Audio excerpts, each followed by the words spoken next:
already. I know. The morning after. We've been so busy lately. We've been so busy. A lot of events. Gene Jones last week, the conference. This week you guys just get us. So how special is that? Just a show about nothing. A show about nothing. A show about nothing.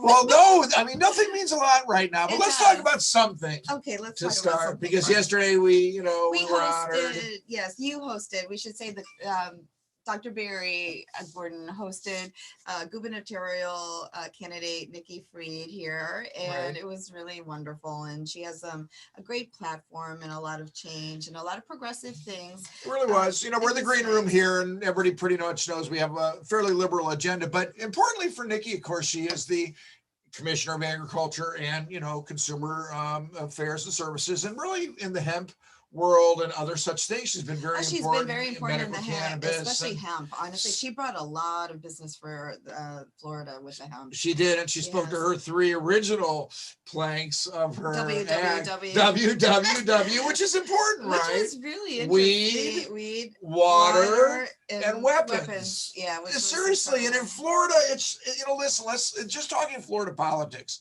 And once again, we encourage everybody to get involved in whoever it is that you support, because quite frankly, it's the bringing up of the agenda issues and the items that are so important. They need to know.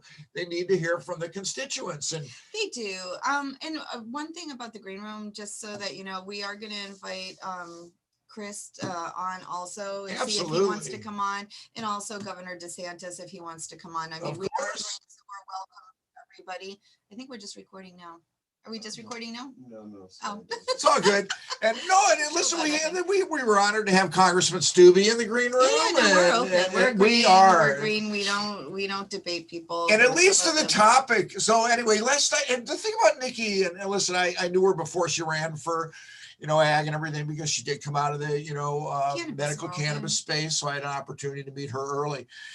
But she's real. She just is. And I think her vision of politics, is really, God, if we could only keep this, and I know it's your vision as well, Ruta, that grassroots level where really you can make a change and make a difference, and that groundswell. Well, I think this is the thing. I think the majority, and on both sides, perhaps I think on a lot of the Democrat side, and again, we're green, so I don't want to get too involved in the conversation about it, but I think when you run for office, most of us who have run for office, and I have, you do it with a whole heart. You go in because you want to make a change, and you want a betterment for people, and you want to represent the majority of people. By the time you're running for office, you already have spoken to so many hundreds of people in the area you live in, and people are so frustrated, and they just want their voices heard. So I think like Nikki too, and the sense I got from her too, she went in it for the same reason. She wanted things changed. She saw things that are going wrong. And you do get disheartened. And she said it too yesterday, like when you go up into those government spheres, whether it's Tallahassee, whether it's Washington, you hear it time and time again. All these people who go in all of a sudden get disheartened because the system and the blocking and the political machines that really run our government is not the people. It's the money, it's the corporations, the dark money, the people, who are just the PACs that are created, the ones that are just pumping money through to get their agendas through, that the people who are in office no longer represent the people. They're representing these interests. And we really need to take that money out of politics. I just hope going forward for all sides, honestly, this is a green issue. It shouldn't be Republican or Democrat. It shouldn't be about these large corporations. It should be about me and you and everybody, the people who are struggling to put food on the table. And Nikki said it really eloquently yesterday. She said, at the end of the day, we're all the same. We do want, food on the table, a roof over our house, the best for our children. This is commonality. And I think we get lost in that big political machine that's been created, and I really hope it is broken. It is broken, and whether we need to start getting rid of all of these things and get that money out. Just get the money out of politics, where people are going in for the vested interest of fixing something and creating better change for everybody. I think it's just so important, and it's something that going forward, I think all of us who may be running again, wink, wink, probably are going to try to fix. I mean, I think all of us want that money out. You're talking, when you have to run for office, if you have to run, campaign finance has always just been an unbelievable issue. Crazy. And the thing is, you tap the same people over and over for those donations, and you keep calling these poor people, these people, can you give me money? Can you give me money?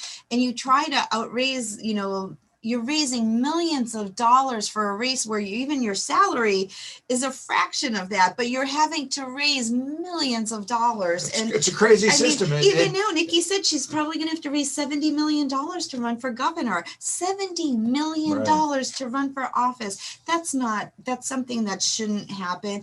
And also, you hear people, when you go out in the field and you start talking to people, people are like, a poor person can't run for office, because if you're poor, how are you ever going to come up with these $70 million? And unless you have massive connections and affiliations with so many different people and special interests, you can't raise that kind of money. You just can't. And then you're beholden. And then you're beholden to the votes. It is. It's just an unbelievable system that I can't believe it's one of those things that at my age, 65, everybody knows it. We've been past that for about 3 or 4 weeks. I haven't made that joke in a while.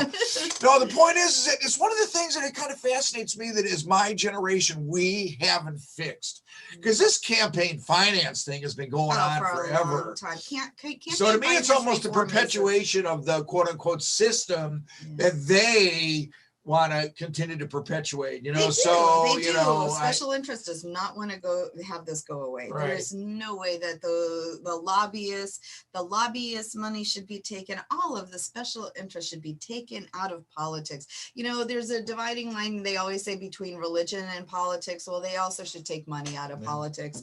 I really think it's getting to the point of, it's beyond gross already. I mean, it's awful, it's so the something is the something. And listen, thanks to Nikki for honoring us with being here. I was honored to host the event, and listen, we hope to have her in the green room.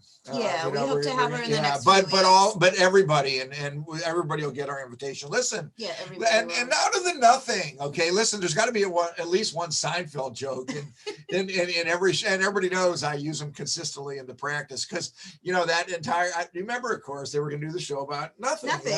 George. It was it was a George classic. But it struck me this morning as I was kind of listening to my morning news show and the whole filibuster issue and this and that. Can you explain that to me, Ruta? Maybe you have a little bit better civics lesson than I do. Where did the filibuster come from? Why does it exist? No okay, I got it. But why do we need 60 votes in the Senate to move anything at this point? And why are the Democrats so hesitant to change it? Because I have no doubt, quite frankly, that if it was flipped, we wouldn't be having this discussion right now. And I think the Democrats are fearful, quite frankly, that if they do lose the Senate, that they won't have the filibuster on the other side. Okay. But Mitch McConnell's flipped the filibuster with judges, with Amy Coney, with a lot. So to me, it's just like how people play the game differently. I honestly don't understand it myself, the filibuster, so I don't want to misquote it, because I really don't understand it personally. I haven't read it enough. I really haven't concentrated on it. It would probably take some type of constitutional, Madisonian scholar or something. To come on and but I do believe it was set up to a certain extent on a check and balance, type of system, with the Senate supposedly being that deliberative body, it's supposed to be, so to speak, So, I've said this for a while, to the extent that even the government that we have set up now was set up in 1776 and everything, and it's interesting to see how it's going. And I know that one of the things that gets me inspired to make sure that, because what I say right now about politics is that the times demand attention now, in my opinion, because if we don't pay attention, I think we're at risk of losing our democracy. And if you really look at the voter suppression, campaigns and this and that, and if we can't even get a majority or 60, percent of the Senate to agree even to investigate an answer, We call it an insurrection. Others don't. No, it but wasn't. We have to call well, it what of it is. It course. was an insurrection. But you can't even get them to agree to But this is, investigate. you know, So it's broken there. It's broken. I think, and that's the nothing part. I know that people say like, okay, the system is great after 200 years, but it's not. It's not. It's gotten injured. It got injured a lot this past year. I think. Sadly, and I think our democracy took a hit, sadly, in the face of the world. It's people looked up to us to be higher and better and to morally judge ourselves on a higher scale. And like you said, the insurrection, they don't even want it investigated. This was a crime against our democracy as a country, and they're dividing the lines inappropriately. This isn't red or blue. This is an American issue and a democracy and defending our republic issue. And a Florida issue. I don't know if you read the Herald Tribune article over the weekend about those that participated. Oh, they had a very 2-page, long front page Sunday article about who participated. And Florida, by percentage, tied Texas with the largest number of participants that have been prosecuted so far. The Proud Boys, Keepers and the Proud Boys are very big in Florida, especially in Sarasota County, and they're also very big in Texas. So unfortunately, it's nothing to be proud of. What I find so interesting about it is just the lack of respect for the Capitol Police. And I just don't get that. It's a lack. Okay, so supposedly these Proud Boys and these groups are supposedly all American. Well, if you're desecrating the institutions that represent America, you are the most un-American person there is. If you actually believed in America, you would not have done that. The votes were the votes. You would have respected it, and you would have respected the republic. And this is one thing, like I spoke about this. There was an issue with single member districts in Sarasota County about voter changing how people vote and who represents them. And this was a couple of weeks ago in Sarasota County. And I addressed it in the sense of people were there and they just took the Pledge of Allegiance to the flag of the United States and the republic for which it stands. Well, the republic is a republic because it's based on votes and it's based on the voice of the people. And if you're going against the voice of the people, you're going against the republic. Yeah. It's not a democracy. We are not a democracy. We are a republic. The democracy portion of our country is that the people we as a group have elected represent us and not the special interest and not who pays their pockets. That is not this country. I think the most commonsensical thing I heard, Ruta, was take President's Day and make it a paid election day off. Honor the presidents. Honor the presidents. Honor the republic. Honor the republic. Honor the republic. And listen, as long as we're talking about nothing, okay, as long as we're talking about nothing, let's also talk about, unfortunately, the loss of telehealth coming up at the end of this week, okay? Yeah, tomorrow. Because the legislature in Florida did nothing, okay, for the patients in Florida in this past legislative session. Was the most horrific session. I agree with Nikki. Nikki said it was her motivation to run, quite frankly. She had a different vision of when she was going to get up to Tallahassee and work with people to get things done for the citizens of Florida. Awful session. But I think what we saw, and the priorities up there, are the priorities of Florida really transgender athletics? I don't know. The things that they focus on are so ridiculous. And then like patient care, you would think would be number one, right? Wouldn't you think about patients? Wouldn't you think of the ease of patients, whether they're cancer patients, PTSD, your veterans? Don't you think that would be your priority instead of like who plays on what team? I mean, come on. So for the medical cannabis program, unfortunately, everybody, listen, it's important to know that telehealth for our recertification patients, unfortunately, it goes away. Now, what that means is that, listen, for all the clinics, I give a charge out to every clinic. Kick up your game on the education side. Make sure your customer service is where it's at. I know that our patients count on us for that, and we're going to continue to deliver every day. But believe me when I tell you, we have patients that come from far distances to see us. From far away. And we have a lot of debilitated patients, Yes. and they don't want to go out yet. No, Listen, COVID, let's go to COVID, talk about Oh my God, nothing. let's talk about Manatee County. Let's. My and that's God. not nothing, because we're still losing citizens of Florida to 2. COVID. We just lost 2 in I Manatee know. County. In the same office. In the same office. And now what they did is they reopened it. So they did a deep cleaning in Manatee County. They reopened it without any mask mandate, without any temperature checks. Without anything? It's like, are you people crazy? You just had 2 people die within your offices. Can I make a doctor statement? You know what the deep cleaning that I would do? I would do a little deep cleaning right here, and I would get that vaccination.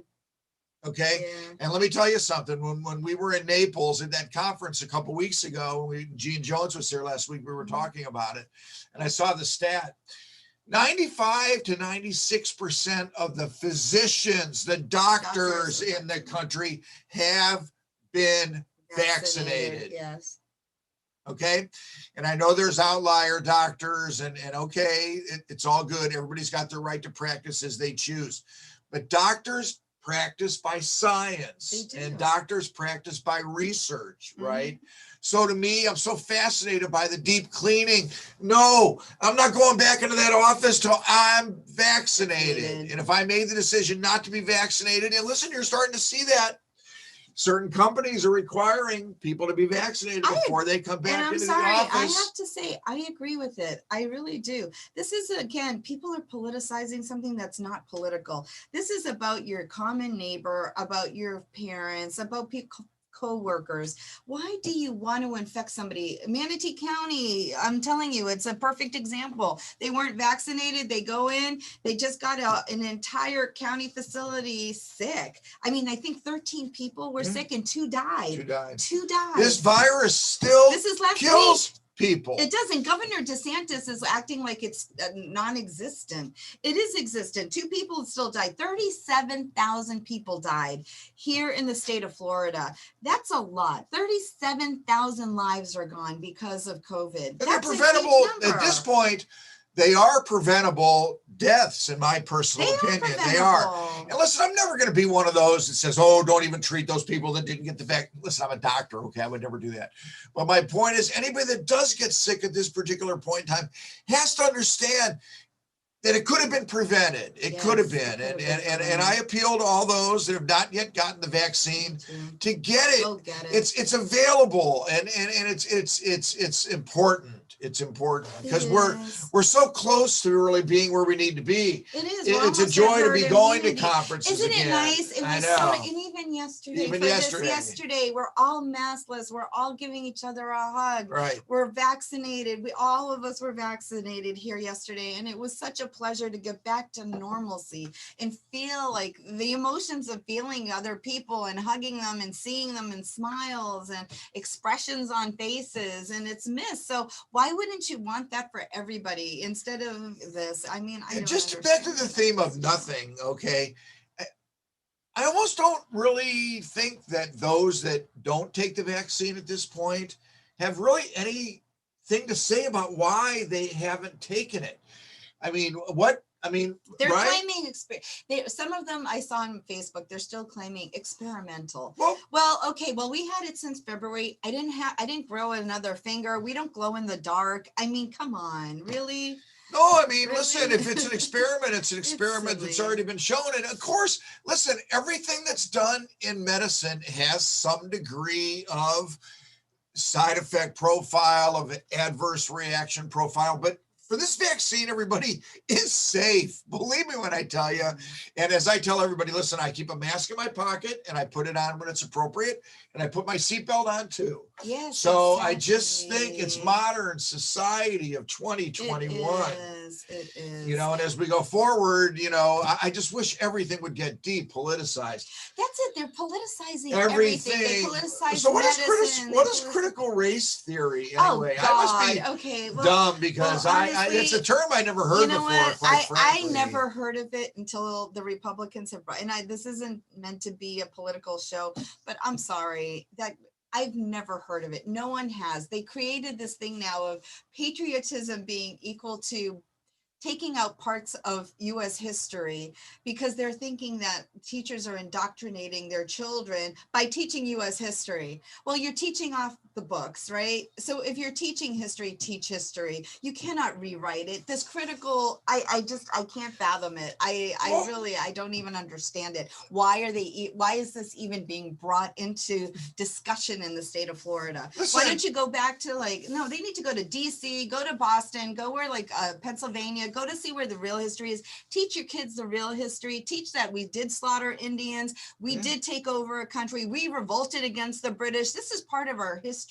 The Jim Crow era. This is real history. It's not suppression. Every country has this. Why are we trying to say we're so perfect? We're not. We had a lot of errors in our history. Listen, I just go back to Kellyanne Conway, okay? And isn't it nice not to have thought about her for such a long time? And look, Donald Trump is coming to Sarasota Saturday. Oh, is he really? Yes. I'll find somewhere else to go. Yeah. But seriously, Kellyanne Conway was the first one to talk about alternative facts. Alternative facts. Facts are facts. Facts are facts. But you know what happens? But can I tell you? Okay, so my parents, they coming here on he is on Saturday. But my parents fled communism to come to America. And when you go into the Soviet Union post, era in Eastern Europe, they rewrote history. They took the history books and they rewrote them. Our country, DeSantis, wants to rewrite history. Are you kidding me? This is a regime. When you start altering facts in history, you are a regime. This is a dictatorship or a regime. And it's a very dangerous. Yeah, it's bizarre. No, absolutely and it's dangerous. This is dangerous. This becomes dangerous. This is not good. So honestly, I'm really not a fan of it because of past history of my family, and when you start changing history, of course, it's the downfall of our society. And well, people that would deny the genocide of the Holocaust. They want to block media. Look, the media is the enemy. I feel really Putin is at a puppeting the United States right now to change it into. This is so funny. You had so many arguments from Republicans saying, oh my God, the Democrats are socialists. They want to become socialists and communists. Excuse me, we're not altering facts. We're not altering history. Yeah. I mean, if you look at what they're suppressing, and we're not suppressing the media, and here all of a sudden there's suppression of media, suppression of facts, suppression of history. This is dangerous. Desire for minority rule, quite frankly. Yeah, I think that's what it's all about. Voter suppression. What country are we living in? So all of these quote unquote Proud Boys, wake up, and this is not our country, and what you're changing us into is a regime, in a socialist regime, and they want less, and they're saying less government. The Republicans want less government.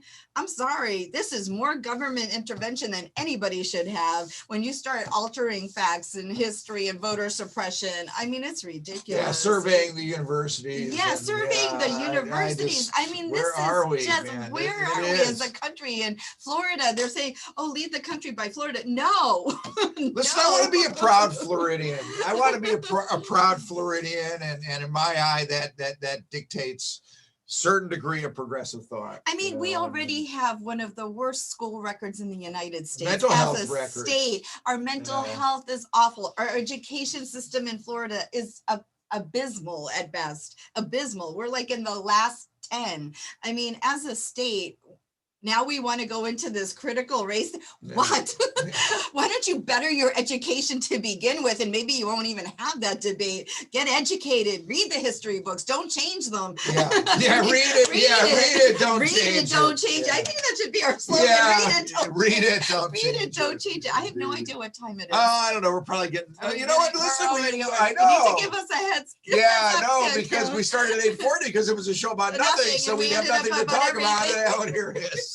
All right, you guys. So next week we'll have a guest probably in a real show and talk about more of nothing, right? Have a good week, everybody. Have a great day. Stay safe and healthy.